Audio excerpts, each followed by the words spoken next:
እኔ ኢሳያስን ልሁን ብዬ ዛሬ አለባበሴን አስተካክዬ ምናምን እንዳንተ ሆኜ በመጣ ወይ ደግሞ በመልክ አንተን በመስልና ያንተን ካራክተር ይዤ በመጣ ሰው እንዴት ነው አክሰፕት ያደርገኛል ብለህ ታስባለህ?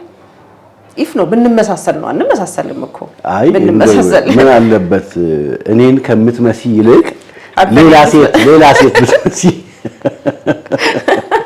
ገባሽ እንዲቀራረብልሽ ምሳሌሽ ራሱ እንዲቀራረብ እኔን ከምትመሲ ይልቅ አይ ፊት ለፊት ያለው አንተ ስለሆንክ ቀለል አድርጌ ወዳንተ እኔን የሚመስል ብዙ ሰው አለ በነገርክ ላይ መምሰል እና መሆን መሰረታዊ ልዩነት አላቸው። ለምሳሌ አርት የምንላቸው ነገሮች አሉ። አርት ለምሳሌ በጽሁፍ የሚሰጠንን ካራክተር ወክለን ነው የምንጫወተው። ስለዚህ አንቺ እኔን ወክለሽ መጫወት ትችያለሽ። እኔን ወክለሽ ስትጫወቺ አልባሳቶችሽ ምናምኖችሽ ምናምን ምን መሆን አለባቸው ማለት ነው የኔን መሆን አለባቸው። እዛ ላይ ደግሞ ሜካፕ ስትጨምሪበት በጣም አሪፍ ይሆናል ማለት ነው። እንደዛ አይደለም ግን በጣም የሚያሳዝነው ምን እንደሆነ ታውቂያለሽ? ያንቺ ፊት እንደዚህ ሹል ነው የኔ ደግሞ ድቡልቡል ነው። ስለዚህ ካስታ ትደረጊም እንዴ የሚባል ነገር የለም። የኔ ሐሳብ ግን እንዴት መሰለክ? እሺ አሁን አንተ ያልከው በፊልሙ ነው የሆነ ማናቀው ሰው ነው እኛ የምናቀው ሳይሆን የሆነ ማናቀው ሰው ሰንበዲ ነው ያንን ሰው ማስመሰል ነው ማናቀው። ይሄ ኤግዛክት ራሱ ኢሳያስ ነው የሚባል ነገር አይደለም። እዛ ጋር ኢሳያስ ታስቦ አይደለም የሚጻፈው አይደለም። ስለዚህ አሁን ግን እኔ እያልኩ ያለሁት የቤተሰብ ጨዋታን ማን ያስቀጥለው የሚለው በጣም ብዙዎችን እያነጋገረ በርካቶች እየሞከሩት ያለው ነገር ነው። አሁን ደግሞ በመልክ እና ድምጹ ምናምኑ ብዙ ነገሩ ነፃነትን የሚመስል ነቀምት ከተማ የሚኖር አንድ ወጣት ነበር አንዱዓለም ይባላልና ብዙ ሰዎች ቲክቶክ ላይ እሱን ቪዲዮ ቀርጸውት ምናምን ተለቀቀ። ለምን የቤተሰብ ጨዋታን አይመራም ተብሎ መጣ። እሺ የቤተሰብ ጨዋታን እሱ እየመራውት አየውት ማለት ነው ፕሮግራሙንና ምን ተሰማሽ ብትለኝ ልጁ ራሱን እየሆነ አይደለም። በቃ ነፃነትን ለመሆን ነው እየጣረ ያለው። ነፃነት ነው። አንዱዓለም ነው። መጀመሪያ መሰረታዊ ልዩነት እዚህ ጋር ሊኖራቸው ይገባል። የሆነ የመልክ መመሳሰል፣ የድምጽ መመሳሰል ምናምን ሊኖር ይችላል። ግን ኤግዛክት ራሱን ካልሆንኩኝ ብሎ ደግሞ ወደዛ መጋጋጥ ይሄ የራስህ ማንነት ይሆናል አይደለ? የራስህን ባህሪ የራስህን ምናምን ብዙ ነገርህን ሉዝ ልታረግ ትችላለህና እና እንደዛ ተሰማኝ። በራሱ መንገድ ግን ነፃነት የሚመስል ይሄ ነፃነትን የሚመስለው ነገር አድርጎበት ቢመጣ በደንብ ራሱን ያወጣበታል። አሁን አንዱዓለም የፈለገ ቢጥር ከዚህ በኋላ ነፃነትን ለመምሰል እንጂ አንዱዓለምን ለመሆን አይደለም የሚጥረው። በቃ አንዱዓለም ይሞትና ነፃነት እየተባለ ነው። ኢቭን ስሜ ሲጠራ ነፃነት ይሉኛል አለ። አካባቢው ላይ የመልክ መመሳሰል ሊኖር ይችላል። አዎ ምን አለ መሰለሽ እኔ አማተር ሆኜ የነበርኩበትን ጊዜ እንዳስታውስ ነው ያደረገኝ። መቼስ ኢቢኤሶች ብዙ እጅግ በጣም የሚገራርሙ ስራዎችን ይሰራሉ እና ኢቢኤሶች ከሚሰሯቸው ታላላቅ ስራዎች መካከል አንዱ ነው ብዬ አስባለሁ። ይሄንን እድል መስጠታቸው በራሱ ማለት ነው። ማን ይምራው ብለው ማህበረሰቡን ጠየቁ። ተመልካቾቻቸውን ሲጠይቁ ተመልካቾቻቸው እከሌ ይምራው እያሉ ሰጀስት አደረጉ። ይሄም ልጅ የሆነች ቲክቶክ ላይ የተወለች ጭራፊ ነገር አየው። በርግጥም የሚመስል ነገር አለው። እኔ አሁን ይኸውልሽ እዚህ ጋር ማን ይምራው ማን አይምራው የሚለው ነገር አይደለም የሚያሳስበኝ። አየሽ አርት አንቺ ተሰጥኦ ካለሽ የፈለግሽበት ቦታ ላይ ሂጂ። ከኢትዮጵያ ጽንፍ ቦታ ላይ ሆነሽ አክት የምታደርጊ ከሆነ አንድ ቀን ችሎታሽ የምትፈልጊው ቦታ ላይ ያመጣሻል። ይሄንን ነው ያየሁት። ለምሳሌ ጋምቤላ ውስጥ ሁለት የጋምቤላ ተወላጆች አንድ ወንድና አንድ ሴት ቲክቶክ ላይ ይቀርባሉ እና አያቸዋለሁ፣ ግርም ይለኛል እና የነሱ አድናቂዎች ነኝ እኔ ራሴ ማለት ነው። ስለዚህ እነዛ ልጆች ተሰጥኦ አላቸው ብዬ ስለማስብ ማለት ነው። ይሄ ልጅ ለምሳሌ ነቀምት ውስጥ ነው ያለው። ነቀምት ውስጥ ደግሞ ሆኖ በያጅ ነው ስራው፣ መበየድ ነው እና ሞተር ይነዳል። ሞተር በመንዳቱ በጣም ደስተኛ ነው። በብየዳ ስራው በጣም ደስተኛ ነው። ነፃነትን ትመስላለህ ሲሉት እሱ አይደለም ነፃነትን እመስላለሁ ያለው ታላቅ ወንድሙ ነው የጀመረው። አሁን እኔ ታሪኩን ለመተረክ ፈልጌ አይደለም፣ ግን የነፃነት አጠቃላይ እንቅስቃሴ ሰዎች ከሚሉት ነገር አንፃር ራሱን ምን አደረገው? ነፃነትን ኢሚቴት ለማድረግ አስገደደው። አሁን አየሽ ይሄ ልጅ ይሄንን እድል ያገኘው ራሱን ሆኖ አይደለም። ግን ደግሞ የኔ ሐሳብ ምንድነው መሰለክ አሁን ይሄ ልጅ የፈለገ ቢጥር ከዚህ በኋላ አንዱ ዓለም የሚባለውን ካራክተር ሊያመጣው አይችልም ነው። ምን አለ መሰለክ ከአሁን ብዙ የጓደኛ ጀማዎች አሉ አይደለ? ተመሳሳይ ትሆናለህ። አሁን ከጓደኞችህ ባህሪ ባይገጥም ራሱ ከነሱ ጋር ስትል ዴቨሎፕ የምታደርገው ቢሄቨር ይኖራል። የነሱን ባህሪ ታመጣለህ ምናምን። አንዳንዴ ከማይመስል ጓደኛ ጋር ብሎ እኮ የኔ ልጅ ተበላሸ ምናምን ይባላል እኮ አይደለ? የሆነን ሰው ባህሪ በጣም ስትለምደው ወይ ደግሞ ስለዛ ሰው በደንብ እያወቅ ከዛ ሰው ጋር በደንብ እየዋልክ ስትመጣ ያንተ ማንነት ይቀየርና የዛን ሰው ባህሪ ትይዛለህ። የዛን ሰው ማንነት አነጋገርህ ሁላ አክሰንቱ ላይ ይቀየራል እኮ በነገርህ ላይ ከሆነ ቦታ ወደ ሆነ ቦታ አሁን ምን አለ መሰለሽ በዚህ በአርቱ ዓለም ውስጥ ራውንድ አክተር ምንላቸው አሉ። ራውንድ አክተር ስንል ብዙ ጊዜ አሁን ለምሳሌ ሽመልስ አበራ በጣም ራውንድ አክተር ነው ይባላል። አሌክስ ታደሰም ጋር ሲመጣ ልክ እንደዛው ይነሳል። አንዳንድ ደግሞ ታይፕ አክተር ምንላቸው አሉ። ስለዚህ እከሌ እኮ ታይፕ አክተር ነው ብለው ብዙ ሰዎች ያናንቃሉ። እኔ የእውነት ፈገግ ብዬ ነው የማያቸው የሚያናንቁትን ሰዎች። ምክንያቱም እነሱ የታይፕ አክተር እንኳን ዋጋ የላቸውም። ታይፕ አክተር እንኳን ሆነው ስምና ዝናውን አላገኙትም። አዎ ሁሉንም ነገር የምትሰሪ ብትሆኚ እጅግ በጣም የሚያስደስት ነው። ሁላችንም እናጨበጭብላቸዋለን።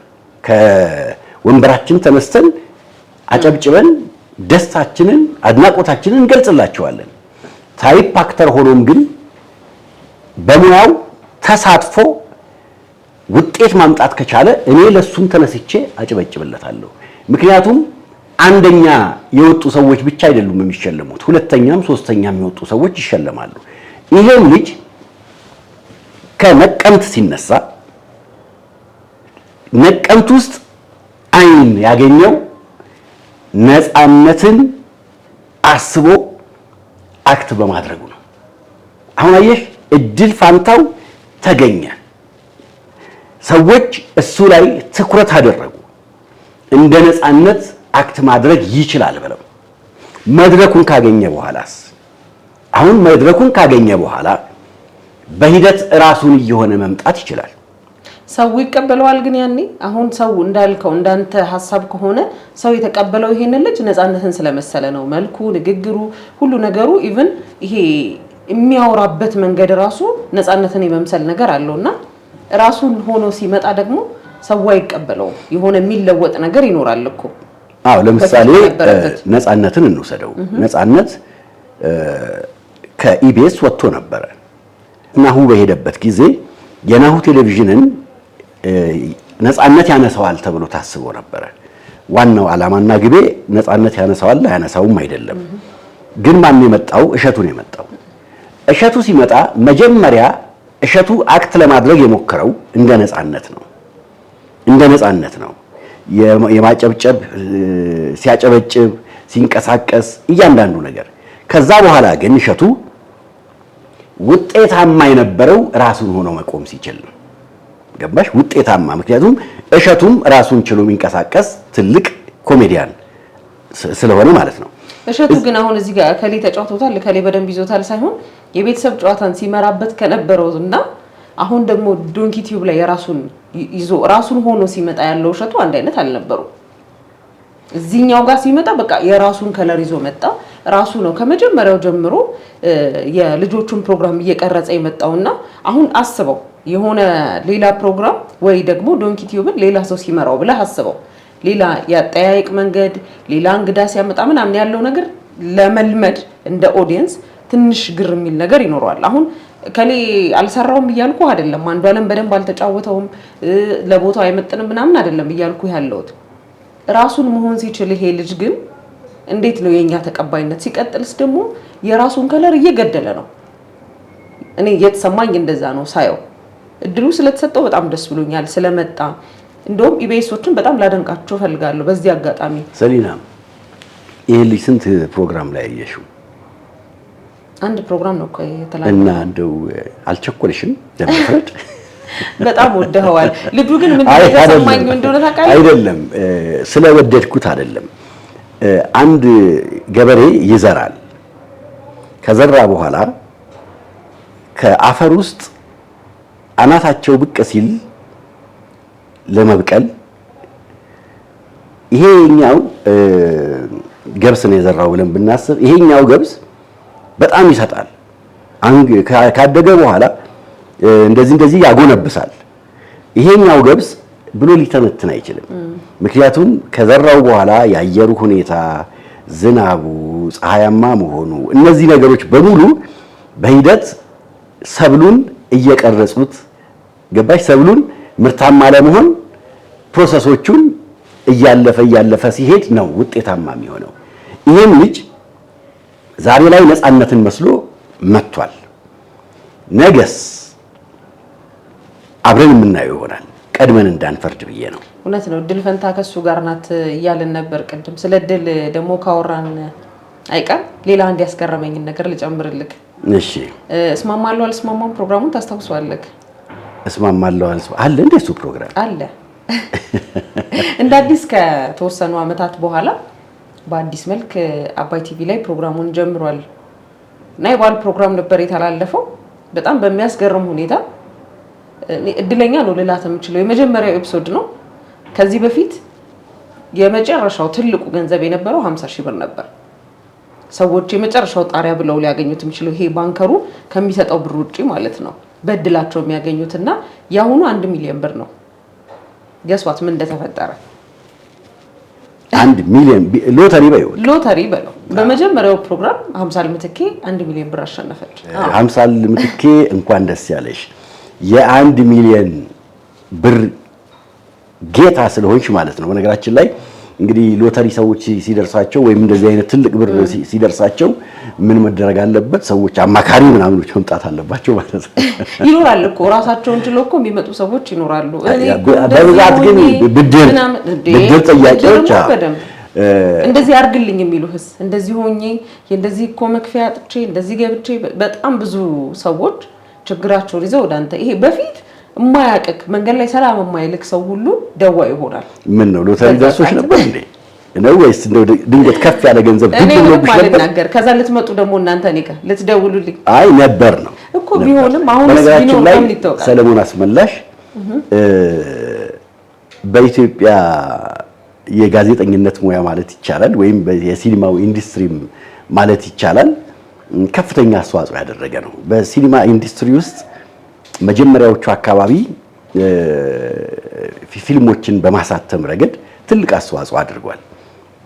በኢትዮጵያ ቴሌቪዥንም አንቱ ከሚባሉ ጋዜጠኞች መካከል አንዱ ነው እና የራሱን ማስታወቂያ ድርጅትም ከፍቶ ሰለሞን አስፈላሽ ደስ በሚለው በሚያምረው ድምፁ ማስታወቂያዎች ሲሰራ በጣም ከሚያደንቁት ሰዎች መካከል አንዱ ነኝ።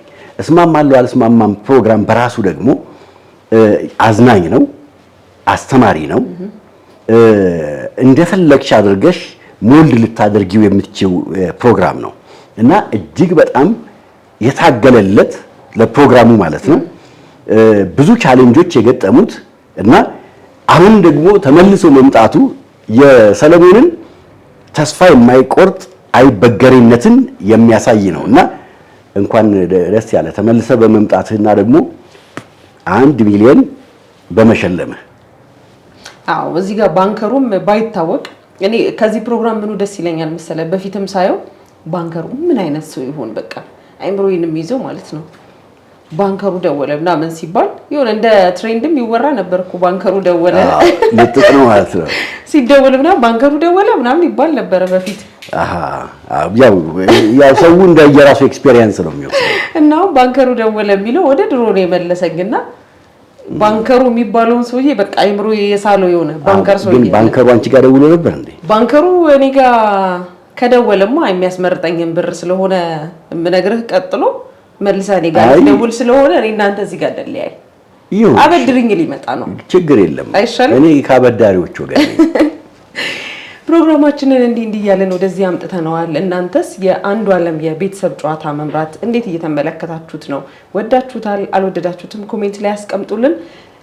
ሰብስክራይብ ያላደረጋችሁ ቤተሰቦቻችን ሰብስክራይብ ያደረጋችሁ ተወዳጁን ለብዙዎች ደግሞ እንዲደርስ ቪዲዮ ሼር እና ላይክ በማድረግ ቤተሰባዊነታችሁን ግለጹልን። ይመቻችሁ።